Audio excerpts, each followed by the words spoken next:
والصلاة والسلام على أشرف الأنبياء والمرسلين نبينا محمد وعلى آله وصحبه أجمعين ومن تبعهم بإحسان إلى يوم الدين أما بعد. أعوذ بالله من الشيطان الرجيم. بسم الله الرحمن الرحيم. ومن لم يحكم بما أنزل الله فأولئك هم الكافرون.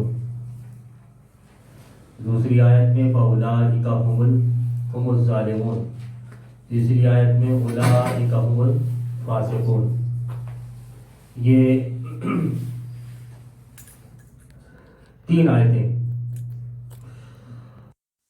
آپ کے سامنے پیش کی ہیں. ہم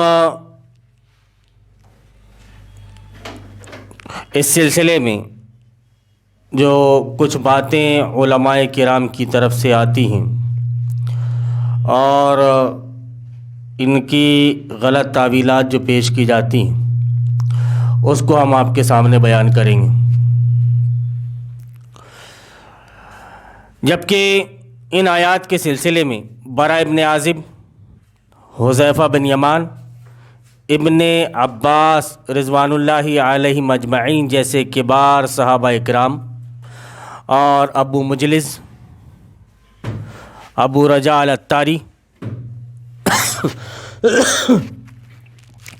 اکرمہ، عبید اللہ بن عبداللہ اور حسن بصری رحمہم اللہ جیسے کبار تابعین سے مروی ہے کہ اللہ تعالیٰ کی شریعت کے مطابق فیصلہ کرنا ہم سب پر واجب اور ضروری ہے. ان لوگوں کا یہ جو قول ہے وہ یہ قول کہ اللہ رب العالمین کی شریعت کے مطابق فیصلہ کرنا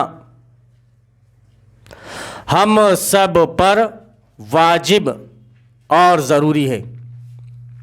گویا ہمیں ایسا کرنا ہی ہے کہ اللہ کے احکام کے مطابق ہم فیصلے کریں. یہ جو آخری آیت تھی کہ وَمَن لَّمْ يَحْكُم بِمَا أَنزَلَ اللَّهُ فَأُولَٰئِكَ هُمُ الْفَاسِقُونَ. ابن جریر طبری رحمۃ اللہ علیہ ذکر کرتے ہیں کہ وَكَيْ يَحْكُمَ أَهْلُ الْإِنجِيلِ بِمَا أَنزَلْنَا فِيهِ فَبَدَّلُوا حُكْمَهُ وَخَالَفُوهُ فَضَلُّوا بِخِلَافِهِمْ إِيَّاهُ إِذَا لَمْ يَحْكُمُوا بِمَا أَنزَلَ اللَّهُ فِيهِ وَخَالَفُوهُ فَأُولَٰئِكَ هُمُ الْفَاسِقُونَ، یعنی الخارجین عن امر اللہ فیہ المخالفین لہ فیما امرہم ونہاہم فی کتابہ. کہ جیسا کہ اس میں بیان کیا گیا تھا انجیل والوں کے سلسلے میں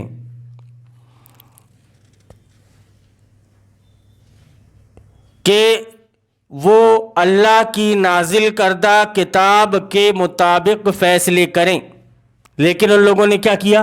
فَبَدَّلُوا حُكْمَهُ، تو اس کے احکام کو انہوں نے بدل دیا.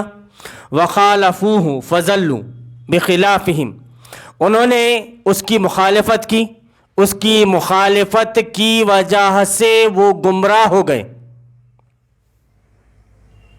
اس کی مخالفت میں جانے کی وجہ سے، اس کے الٹ فیصلہ کرنے کی وجہ سے کہ جو کچھ کتاب اللہ میں فیصلے ہیں ان فیصلوں کو چھوڑ کر آدمی فیصلہ کر رہا ہے.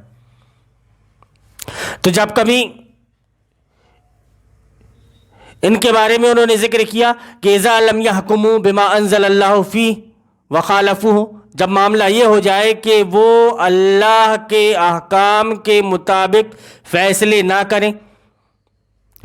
کریں بما انزل اللہ، اللہ نے جو کچھ نازل کیا ہے اس کے مطابق، وخالفوا، اس کی مخالفت کریں، فاولئک هم الفاسقون، تو وہ لوگ فاسق ہیں، یعنی الخارجین عن امر اللہ فیہ، اللہ کے حکم سے نکل جانے والے.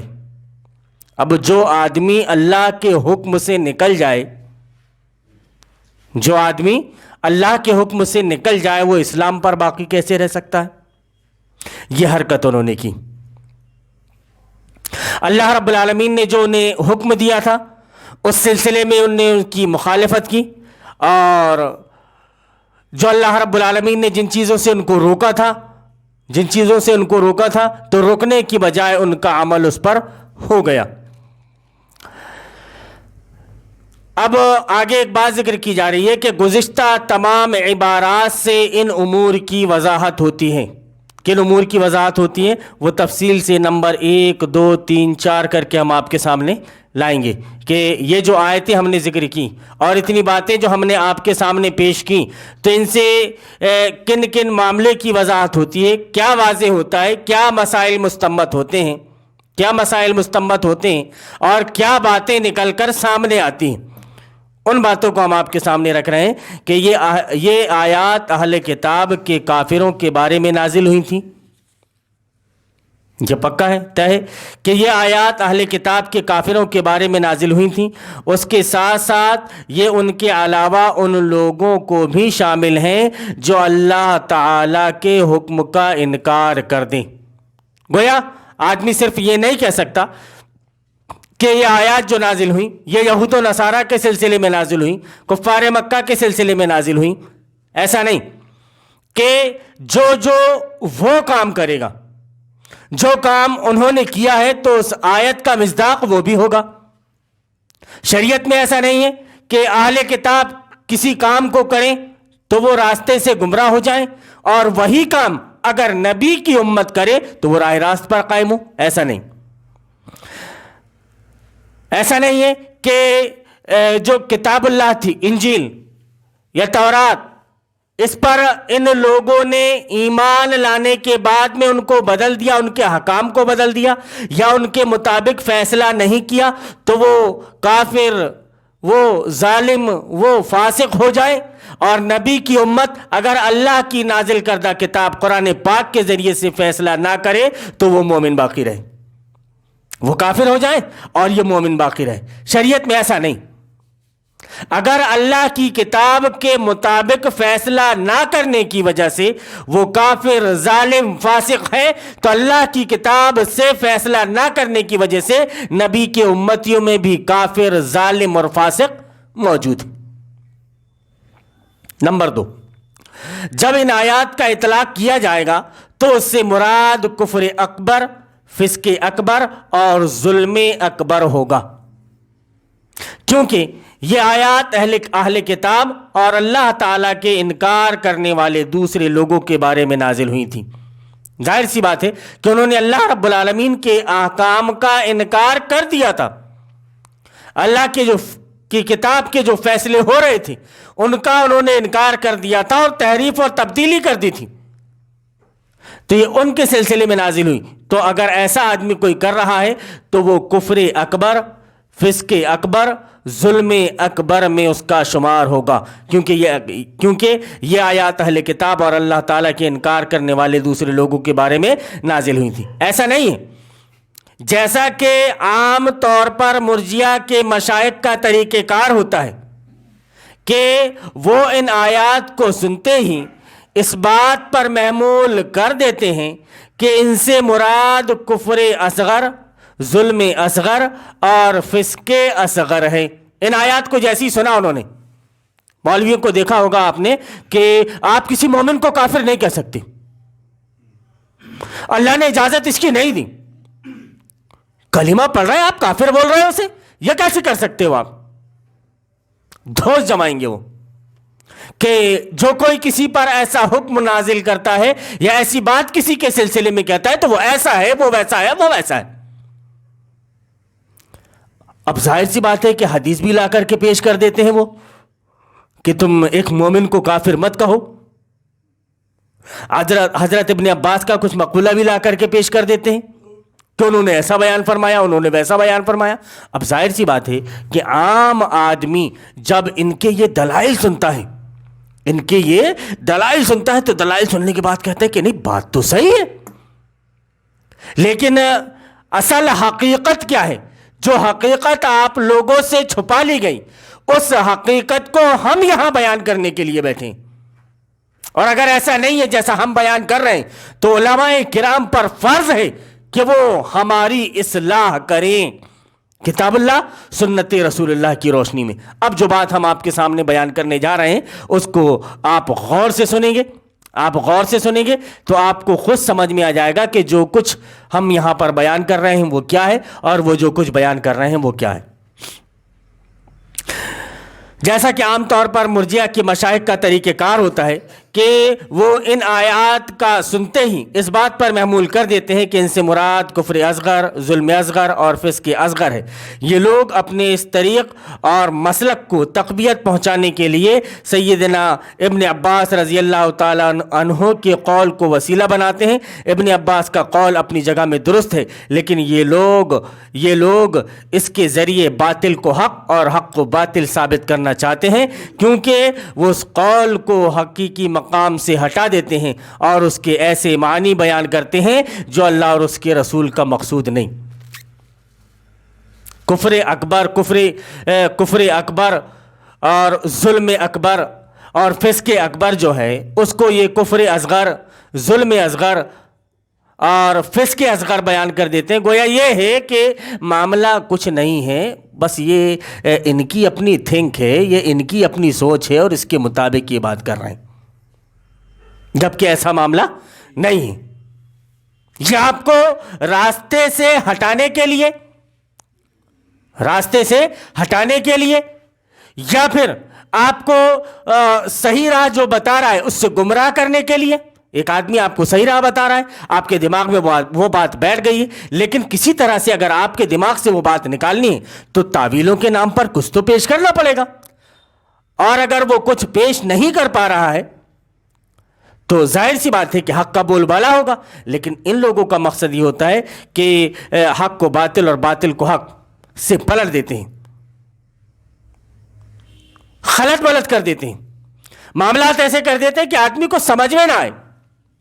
جبکہ یہ دو باتیں ہو گئیں، تیسری بات جو ہم آپ کے سامنے ذکر کر رہے ہیں، جبکہ عام طور سے یہ ہے کہ حاکم کے خلاف خروج نہیں کر سکتے، آپ نکل نہیں سکتے، کسی کے اوپر کفر کا آپ فتویٰ نہیں لگا سکتے۔ اس سلسلے میں دو باتیں ہم آپ کے سامنے ذکر کر رہے ہیں کہ حکمراں پر جب نمبر 3 میں کہ حکمراں پر جب ان آیات کو محمول کیا جائے گا تو ان کے حالات کو دیکھا جائے گا کہ حالات کیسے ہیں۔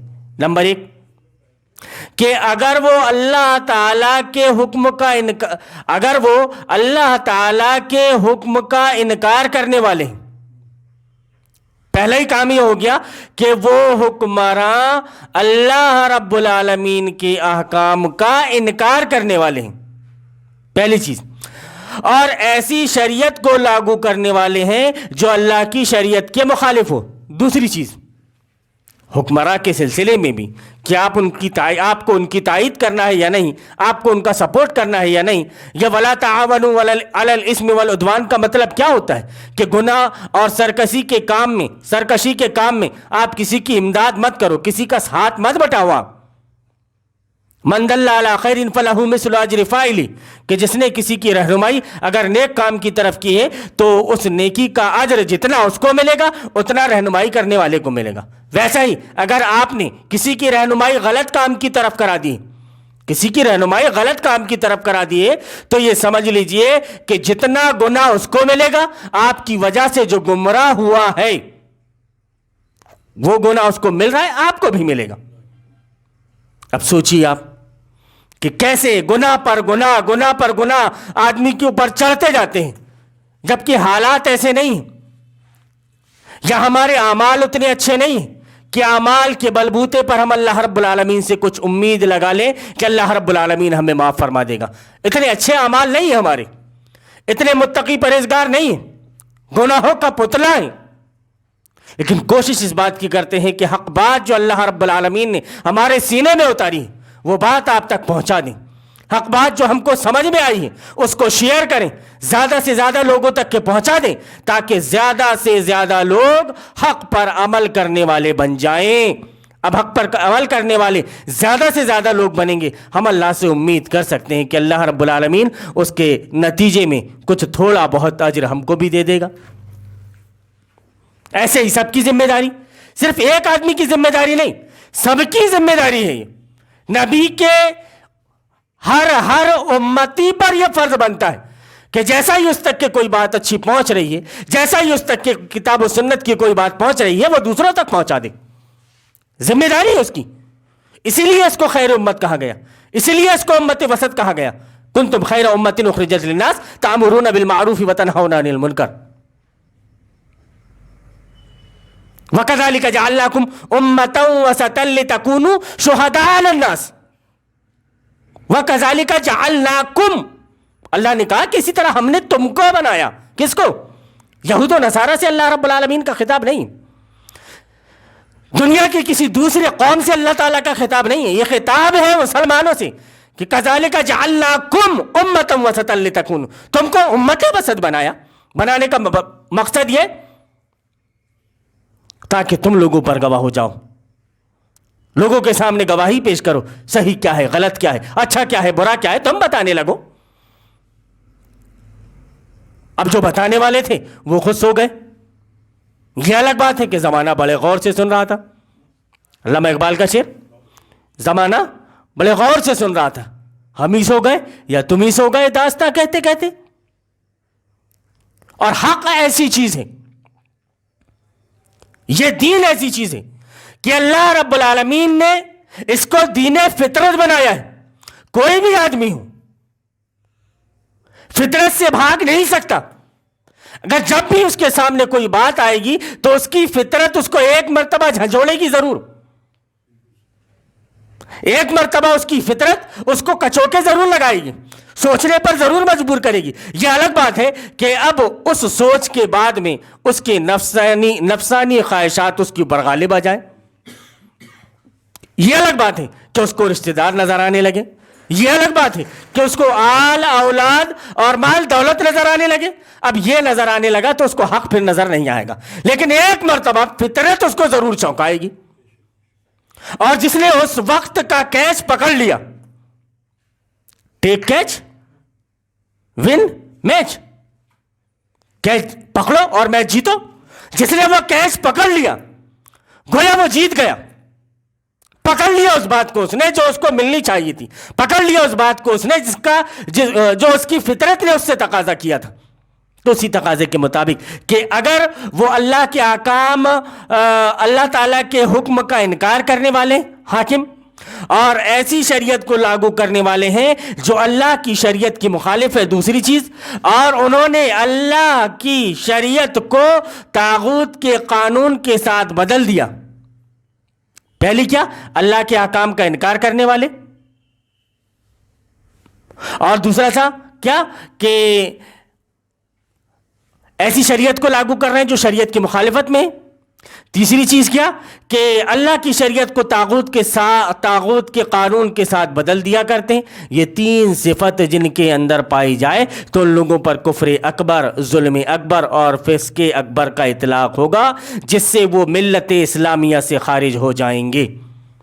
اب اگر مولانا عبدالعزیز سلفی نظام جمہوریت کا کلی طور پر سپورٹ کر رہے ہیں، اپنی ایک پارٹی بنا کر، اپنی ایک جماعت بنا کر،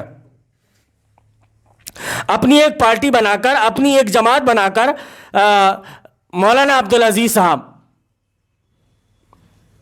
جمہوریت کے سپورٹ میں ہیں اور اسی لائن میں آ کر کے کھڑے ہو گئے تو یہ کھل کر کے طاغوت ہو گئے، چاہے وہ مولانا کیوں نہ ہو، چاہے کتنا ہی کتاب اللہ اور سنت رسول اللہ سے آپ کے سامنے دلائل کے ساتھ بات کیوں نہ کریں. دلائل کے ساتھ اگر آپ کے سامنے بات کر بھی رہے ہیں تب بھی آپ کو ان کی بات کو نہیں ماننا ہے، کیونکہ موٹے موٹے اصول ہیں کہ ایسے حکمراں جو اللہ کے احکام کا انکار کرنے والے ہیں، نظام جمہوریت اللہ کے احکام کا انکار کرنے والی، ایسے شریعت کو لاگو کرنے والے ہیں جو اللہ کی شریعت کی مخالف ہو، نظام جمہوریت اللہ کے لائے ہوئے قانون کی مخالفت میں، اور ایسی شریعت کو، اور انہوں نے اللہ تعالیٰ کی شریعت کو طاغوت کے قانون کے ساتھ بدل دیا، تبدیل کر دیا. یہ جو طاغوت کا قانون ہے، اس قانون میں اللہ کے احکام کو پوری طرح سے بدل دیا گیا، اللہ رب العالمین کے قانون کو پوری طرح سے. جب کلی طور پر اللہ رب العالمین کے قانون کو بدل دیا گیا، اب مولانا عبدالعزیز سلفی صاحب، اللہ توفیق دے دیتا تو مدنی بھی ہو جاتے، مکی بھی ہو جاتے سب، اور پھر اس کے آنے کے بعد میں ایک اپنی پارٹی بنا کر اور پھر الیکشن لڑتے اور جاتے اور پھر شپث لیتے. دائرہ اسلام سے خارج، دائرہ اسلام سے خارج کیسے کر سکتے ہو آپ؟ کیسے سپورٹ کر سکتے ہو, کیسے تائید کر سکتے ہو ایسے لوگوں کی جو اللہ کے قانون کی مخالفت کر رہے ہیں, اس کی مخالفت میں انہوں نے دوسرا قانون بنا لیا. تو ایسے لوگ جو کرتے ہیں تبدیل کر دیا, تو ان لوگوں پر جو اطلاق ہوگا کفر اکبر, ظلم اکبر اور فسق اکبر کا. کوئی بھی مولوی ابن عباس کا قول نقل کرے, نہ نبی صلی اللہ علیہ وسلم کی کوئی حدیث نقل کرے, نہ قرآن کریم کی کوئی آیت نقل کرے, وہ سیدھا جمہوریت کی چاپلوسی کر رہا ہے, اس کا خفیہ بردار بنا ہوا ہے. ہماری اور آپ کی عام بھاشا میں جبکہ بولنا نہیں چاہیے اسے, لیکن سمجھانے کے لیے بولنا پڑتا ہے, چٹوے بنے ہوئے ہیں اور پوری طرح سے ان کا ساتھ دے رہے ہیں. وہ کتنی ہی تعویلیں پیش کرے ان کی بات غلط, اور یہ 101% یہ بات سچ ہے کہ یہ کفر اکبر, ظلم اکبر اور فسق اکبر میں اس کا اطلاق ہوگا, جس سے وہ ملت اسلامیہ سے خارج ہو جائیں گے. چاہے وہ اپنی زبانوں سے یہ بات بھی نہ کہیں کہ وہ اللہ کے حکم سے انکاری, اپنی زبان سے نہیں کہیں گے وہ, کیونکہ وہ عملی طور پر اس بات کا اظہار کر رہے ہیں. کسی بات کا عملی مظاہرہ زبانی دعوے سے زیادہ اہمیت کا حامل ہوتا ہے. آپ نے اللہ پر ایمان لے آیا, ایمان لانے کے بعد میں فوراً ظہر کی نماز, عصر کی نماز, مغرب عشاء فجر کی نماز ہو گئی, اور اب آپ کو نماز پڑھنی. تو اللہ رب العالمین نے جیسے ہی آپ نے کلمے کا اقرار کیا تو پھر آپ کو لوٹایا اس بات کی طرف کہ آپ عمل کے لیے کس حد تک تیار ہیں. ایک آدمی مجھ سے وعدہ کرے کہ مولانا صاحب ایسا ہوگا, بالکل ایسا ہو جائے گا, لیکن اس کا جو عمل ہو, وعدہ تو یہ ہو گیا کہ ایسا ہو جائے گا, لیکن اس کا جو عمل ہو بالکل اس کی مخالفت میں ہو, تو ایسے شخص کو کیا کہو گے صاحب آپ کہ مولانا صاحب کے ساتھ یہ وفاداری کر رہا ہے یا غداری کر رہا ہے یا دھوکہ دے رہا ہے؟ کیا بولے گا آدمی دنیا میں؟ تم عملی طور پر پوری طرح سے جمہوریت کے دلدادہ بنے ہوئے ہو. تم زبان سے یہ نہیں کہہ رہے ہو کہ ہم نے اللہ رب العالمین کے احکام کا انکار کیا. تمہاری زندگی, تمہاری قد و کاوش اس سلسلے میں نہیں ہے کہ تم اللہ کے کلمے کو بلند کرو, اس کے قانون کو بلند کرو, اس کے قانون کو اس کے دین کو تمام دوسرے ادیان پر غالب کرو. تمہاری جد و جہد بھی اس سلسلے میں نہیں ہے, لیکن جمہوریت کو آگے بڑھانے کے لیے تمہاری جد و جہد ہے اور کوشش کر رہے ہو, رات دن سے کوشش کر رہے ہو, تو آپ کا شمار انہی میں ہوگا. کیوں کہ عملی طور پر اس بات کا اظہار کر رہے ہیں کہ کسی بات کا عملی مظاہرہ زبانی دعوے سے زیادہ اہمیت کا حامل ہوتا ہے, اور یہ عملی مظاہرہ ان کے کفر کی ایک زبردست دلیل ہے. اتنا سب کچھ کر لینے کے بعد میں آپ نے سن لیا, سمجھ لیا, اب آپ اسلام کا ساتھ دینے کی بجائے کھل کر کفر کا ساتھ دے رہے ہیں, قوم کا نام لے رہا ہے کہ قوم کے لیے کچھ ہونا چاہیے. علامہ اقبال نے کیا خوب کہا تھا کہ قوم مذہب سے ہے, مذہب جو نہیں تم بھی نہیں. مذہب سے ہے قوم مذہب سے, مذہب جو نہیں تم بھی نہیں, جذب باہم جو نہیں محفل انجم بھی نہیں.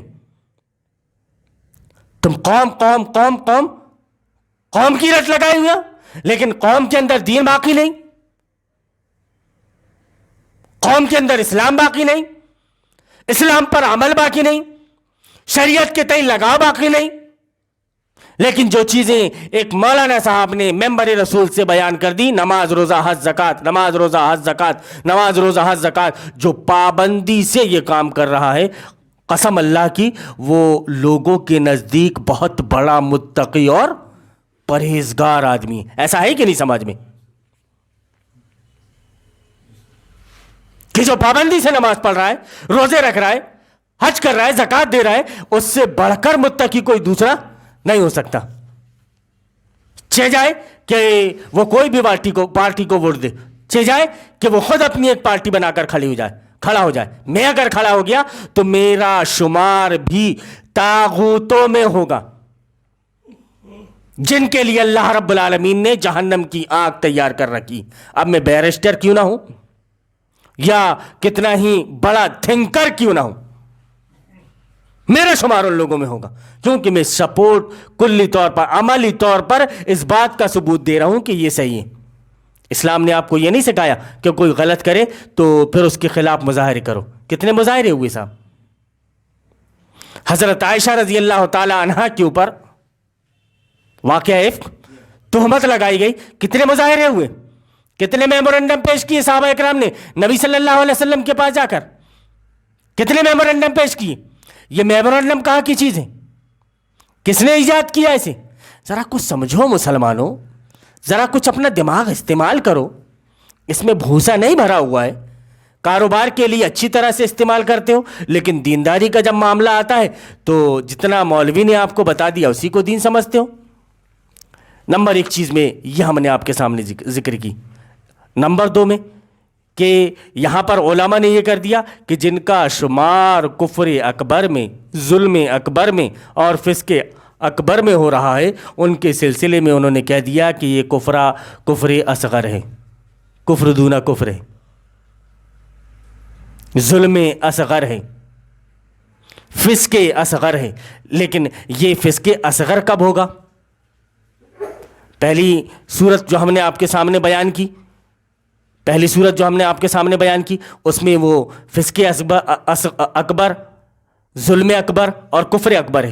دوسری صورت میں جو ظلم اصغر، کفر اصغر اور فسق اصغر ہوگا، وہ آپ کے سامنے بیان کر رہے ہیں کہ اگر ان کی حالت یہ ہے کہ وہ اللہ کی شریعت کے مطابق فیصلہ کرنے والے ہیں، پہلی چیز انہوں نے مان لی کہ اللہ کی شریعت کے مطابق فیصلے کرنے والے ہیں، اور ان کی طرف سے قولی اور عملی تمام قسم کے مظاہرے موجود ہیں۔ ایسا نہیں کہ وہ صرف زبان سے بولتے ہیں کہ ہم اللہ کے قانون کے مطابق فیصلے کرنے والے ہیں، اب ان کا قول اور ان کا عمل بھی اس بات کا ثبوت ہے، اس بات کی گواہی دے رہا ہے کہ یہ ایسا کرنے والے ہیں، جن سے یہ بات معلوم ہوتی ہے کہ یہ لوگ اللہ تعالیٰ کی شریعت سے محبت کرتے ہیں، اس کے ساتھ خوش ہیں اور اس کے شدید خواہش مند ہیں، اور وہ شریعت کے نفاذ کی حد الوسع کوشش کرتے ہیں۔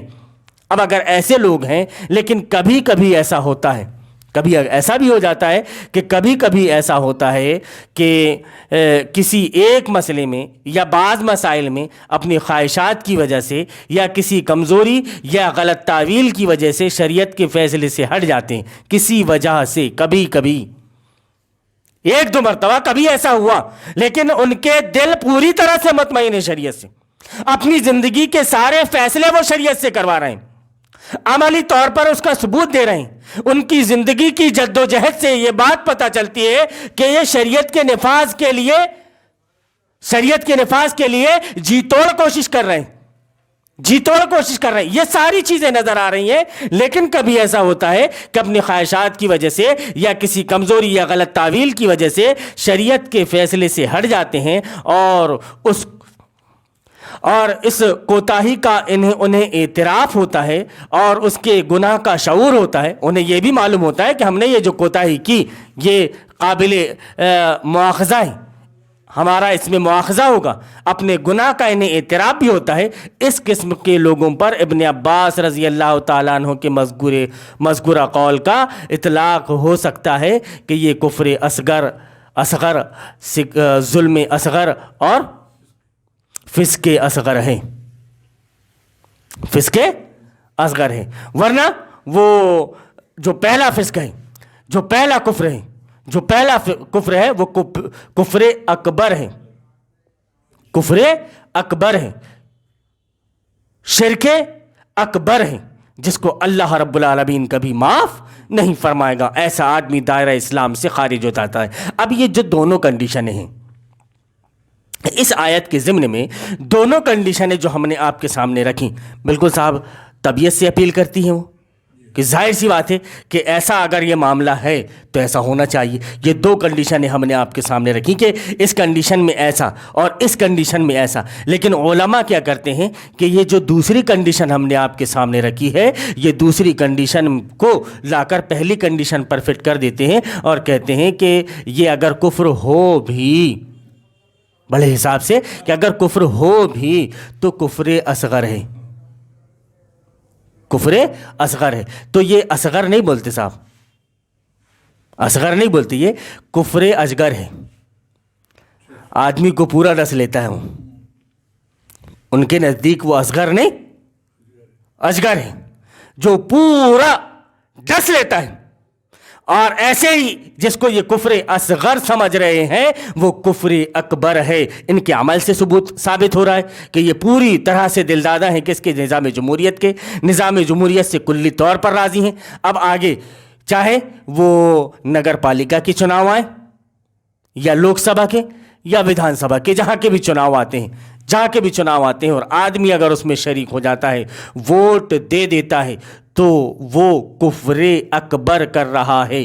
کفر اکبر کر رہا ہے، ظلم اکبر کر رہا ہے، فسق اکبر کر رہا ہے، اور ایسا کرنے والا دائرہ اسلام سے خارج ہو جاتا ہے.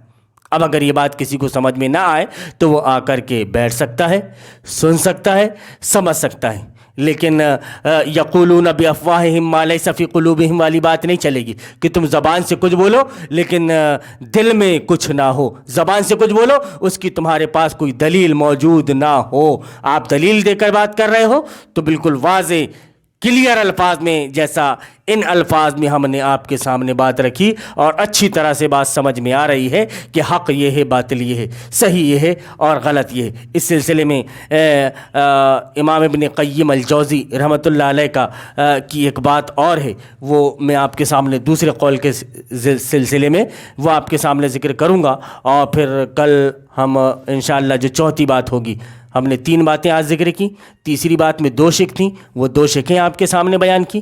کل اس سے دوسری شق کا تھوڑا حصہ جو باقی ہے وہ کل انشاءاللہ ذکر کریں گے. اس کے بعد میں چوتھی شق واضح کریں گے. کیوں کہ یہ آیت جب بھی آ جاتی ہے کہ وَمَن لَّمْ يَحْكُم بِمَا أَنزَلَ اللَّهُ فَأُولَٰئِكَ هُمُ الْكَافِرُونَ أُولَٰئِكَ هُمُ الظَّالِمُونَ أُولَٰئِكَ هُمُ الْفَاسِقُونَ، تو علماء غلط تعویلیں اس کی پیش کرتے ہیں اور کہتے ہیں کہ اس کی تفسیر بیان کرو. تو ان کی تفسیر ابھی ہم آپ کے سامنے یہاں بیان کر دے رہے ہیں، آپ نے سنا. اللہ رب العالمین سے ہم دعا کرتے ہیں کہ اللہ رب العالمین ہمیں توفیق دے کہ ہم کتاب اللہ سنت رسول اللہ کے مطابق زندگی گزارنے والے بن جائیں. اللہ رب العالمین ہماری زندگی کے جو بھی معاملے ہوں، جو بھی فیصلے ہوں، وہ کتاب اللہ سنت رسول اللہ کی روشنی میں ہوں. ہم چاہتے ہیں کہ اس کا نفاذ ہو جائے پوری دنیا میں. ابھی پوری دنیا میں اس کو نافذ نہیں کر سک رہے ہیں، لیکن اتنا تو کر سکتے ہیں کہ ہم اس کو اپنے اوپر نافذ کر لیں. ہم کوشش کر رہے ہیں اپنے اوپر نافذ کرنے کی، اور یہ عمل انشاءاللہ ہمارا جاری رہے گا. اللہ تو ہمیں اس پر ثابت قدم رکھ. اللہم ارنا الحق حقا وارزقنا اتباعہ وارنا الباطل باطلا وارزقنا اجتنابہ. آمین یا رب العالمین. لوگوں کا رد و قبول ہرگز حق و باطل کا معیار نہیں ہے. لوگوں کی اکثریت اگر اندھیروں میں بھٹکنا اور ٹھوکریں کھانا چاہتی ہے تو خوشی سے بھٹکے اور ٹھوکریں کھاتی رہے. ہمارا کام ہر حال اندھیروں میں چراغ جلانا ہی ہے، اور ہم مرتے دم تک یہی کام کرتے رہیں گے. ہم اس سے خدا کی پناہ مانگتے ہیں کہ ہم بھٹکنے یا بھٹکانے والوں میں شامل ہو جائیں. خدا کا یہ احسان ہے کہ اس نے ہمیں اندھیروں میں چراغ جلانے کی توفیق بخشی. اس احسان کا شکر یہی ہے کہ ہم چراغ جلاتے جلاتے مر جائیں.